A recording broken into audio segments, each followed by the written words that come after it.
Mini clinic ವಿಶೇಷ ಕಾರ್ಯಕ್ರಮಕ್ಕೆ ಮತ್ತೊಮ್ಮೆ ಸ್ವಾಗತ. ಕರೆಗಳ ಮಧ್ಯೆನೇ ಒಂದು ಇಂಟ್ರೆಸ್ಟಿಂಗ್ ಪತ್ರವನ್ನು ಓದ್ತಕ್ಕಂಥ ಸಂದರ್ಭ ಬಂದಿದೆ. ಪತ್ರವನ್ನು ಬರೆದಿರ್ತಕ್ಕಂಥದ್ದು ಮಹಾದೇವಿ ಅಂತ ಅಂದ್ಬಿಟ್ಟು ಲಿಂಗಸುಗೂರಿಂದ ಮೇಡಮ್. ಇವ್ರು ಹೇಳ್ತಾರೆ, ನನಗೆ 26 ವರ್ಷ, ಮದುವೆಯಾಗಿ 5 ವರ್ಷ ಆದರೂ ನಮಗೆ ಇನ್ನೂ ಮಕ್ಕಳಾಗಿಲ್ಲ. ಪರೀಕ್ಷೆ ಮಾಡಿಸಿದಾಗ PCOD ಸಮಸ್ಯೆ ಇದೆ ಅಂತ ಡಾಕ್ಟ್ರು ಹೇಳಿದ್ದಾರೆ. ಇದರ ಜೊತೆಗೆ ನನಗೆ 3 ರಿಂದ 4 ತಿಂಗಳಾದರೂ ಕೂಡ ಮುಟ್ಟಾಗೋದೇ ಇಲ್ಲ. ನಾನು ಹಾಸ್ಪಿಟ್ಲಿಗೆ ಹೋಗಿ ಮಾತ್ರೆ ಬರ್ಕೊಟ್ರೆ, ಮಾತ್ರೆ ತೊಗೊಂಡ್ರೆ ಮಾತ್ರ ನನಗೆ ಮುಟ್ಟಾಗುತ್ತೆ. ಇದ್ರ ಜೊತೆಗೆ ನಾವು ಪ್ರತಿದಿನ 3 ಸರ್ತಿ ಲೈಂಗಿಕ ಸಂಪರ್ಕವನ್ನು ಮಾಡ್ತಾ ಇದ್ದೀವಿ. ಮಕ್ಕಳಾಗಬೇಕು ಅಂದರೆ ಹಾಗಾದರೆ ಎಷ್ಟು ಸರ್ತಿ ಲೈಂಗಿಕ ಸಂಪರ್ಕ ಮಾಡಬೇಕು ಅಂತ ಕೇಳಿದರೆ ಬಹಳ ಬೇಜಾರಿಂದ ಪತ್ರವನ್ನು ಬರ್ಕೊಂಡಿದ್ದಾರೆ ಅವರು. ಅದೇ ಇದು ಅವ್ರಿಗೆ ಪಾಲಿಸಿಸ್ಟಿಕ್ ಓವರಿ ಸಮಸ್ಯೆಯಿಂದಾನೇ ಮಕ್ಕಳಾಗ್ತಾ ಇಲ್ಲ. ಸೊ ಅದೇ ಮೇನ್ ರೀಸನ್. ಹೌದು, ಅದರಿಂದ ಆ ಥರ ಇದ್ರೊಳಗೆ ಏನಾಗಿರುತ್ತೆ, ಇದನ್ನು ಬಹಳಷ್ಟು ಈ ಪ್ರಶ್ನೆಗಳಲ್ಲಿ ಕೂಡ ನಾವು ಮಾತಾಡಿದ್ವಲ್ಲ, ಇದ್ರೊಳಗೆ ಅಂಡಾಶಯಗಳಲ್ಲಿ ನೀರು ತುಂಬಿದ ಗುಳ್ಳೆಗಳ ತರ ತುಂಬಿಕೊಂಡು ಅದು ದೊಡ್ಡ ಒಂದು ಗಟ್ಟಿ ಕವಚ ಕವರ್ ಆದಂಗೆ ಆಗಿರುತ್ತೆ ಅಂಡಾಶಯನ. ಹಾಗಾಗಿ ಏನಾಗುತ್ತೆ, ಅದು ಸರಿಯಾದ ರೀತಿಯಲ್ಲಿ ತಿಂಗಳಿಗೆ ಒಂದೊಂದು ಮೊಟ್ಟೆ ಒಡ್ಕೊಂಡು ಹೊರಗೆ ಬರೋದಿಲ್ಲ.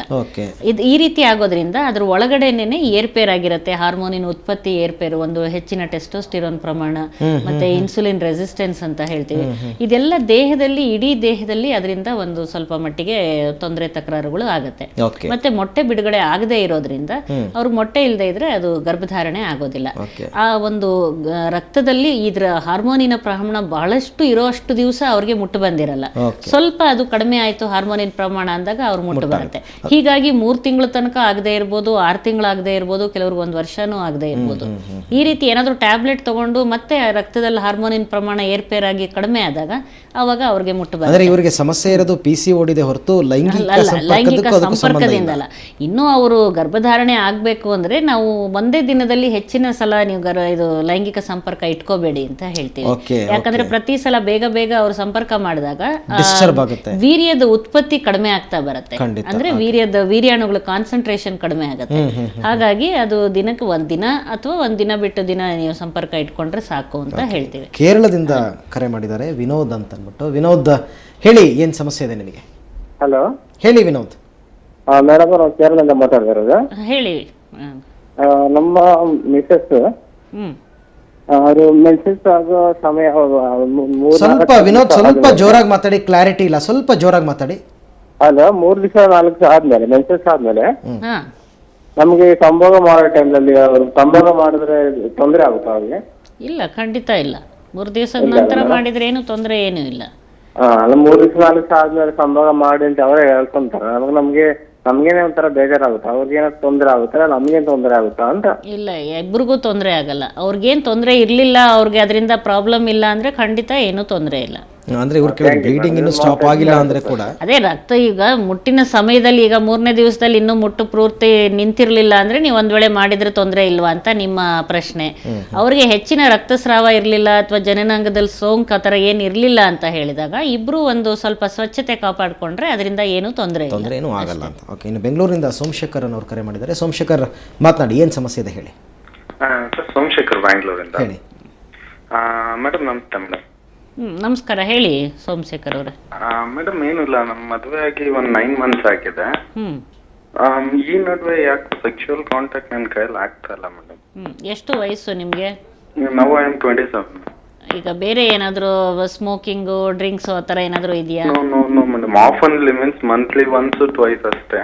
ಓಕೆ, ಮತ್ತೆ ಇದು ಶುಗರ್, BP ಆ ತರನು ಏನು ತೊಂದರೆ ಇಲ್ಲ?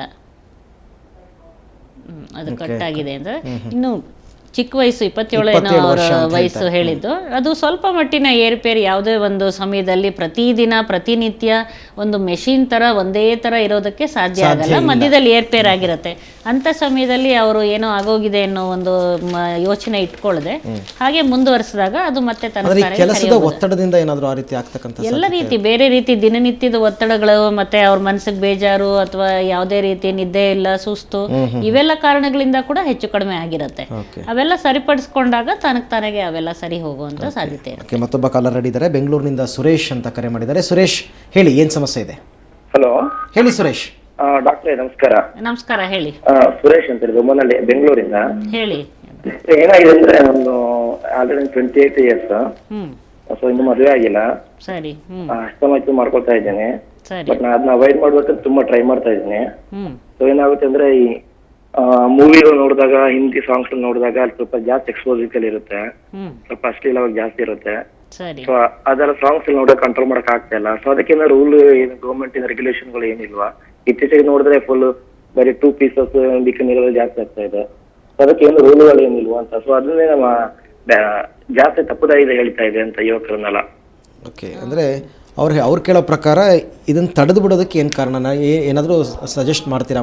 ಮುಷ್ಟಿ ಮೈಥುನ ಮಾಡ್ಕೊಳ್ತಾರೆ ಅಲ್ಲ, ಇದು ಏನಾಗಿರುತ್ತೆ ಅಂದ್ರೆ ಈಗ ಅವರು ಒಂಥರ ಅಡಿಕ್ಷನ್ ತರ ಆದಂಗಾಗಿದೆ, ಈಗ ಒಂಥರ ಚಟದ ತರ ಆಗಿದೆ. ಈ ತರದನ್ನೆಲ್ಲ ಅವರು ನೋಡ್ಬೇಕು, ಆ ತರ ಸೀನ್ಸ್ ನೋಡಿದಾಗ, ಬ್ಲೂ ಫಿಲ್ಮ್ಸ್ ಅಥವಾ ಈ ತರದೆಲ್ಲ ಉದ್ರೇಕ ಕೊಡೋ ಅಂತ ವಿಷಯಗಳನ್ನ ನೋಡಿದಾಗ ಅವ್ರಿಗೆ ಹಸ್ತಮೈಥುನ ಮಾಡ್ಕೊಳ್ಬೇಕು ಅಂತ ಅನ್ಸುತ್ತೆ. ಸ್ವಲ್ಪ ಅದನ್ನ ನೋಡೋದನ್ನ ಇವ್ರು ಕಡಿಮೆ ಮಾಡಿ ಮನಸ್ಸನ್ನ ಬೇರೆ ಕಡೆ ತೊಡಗಿಸ್ಕೊಂಡಾಗ ಇದ್ರ ಬಗ್ಗೆನೂ ಕಡಿಮೆ ಮಾಡ್ಕೊಳ್ಬೋದು.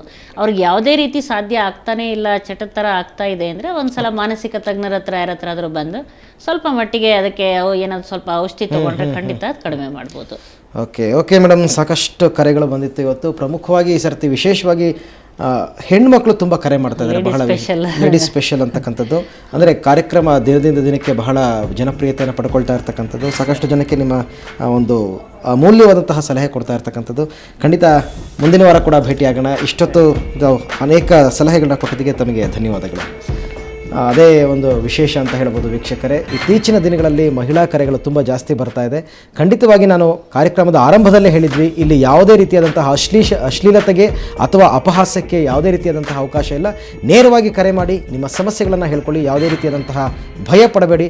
ಹೇಳ್ಕೊಳಕ್ಕಾಗಲಿಲ್ಲ ಅಂತಂದರೆ ಖಂಡಿತ ಪತ್ರ ಬರೀರಿ. ನಿಮ್ಮ ಸಮಸ್ಯೆಗಳಿಗೆ ಪರಿಹಾರವನ್ನು ಖಂಡಿತ ವೈದ್ಯರು ಕೊಟ್ಟೇ ಕೊಡ್ತಾರೆ. ಹಾಗಾಗಿ ಮತ್ತೆ ಮುಂದಿನ ವಾರ ಭೇಟಿಯಾಗೋಣ. ನಮಸ್ಕಾರ.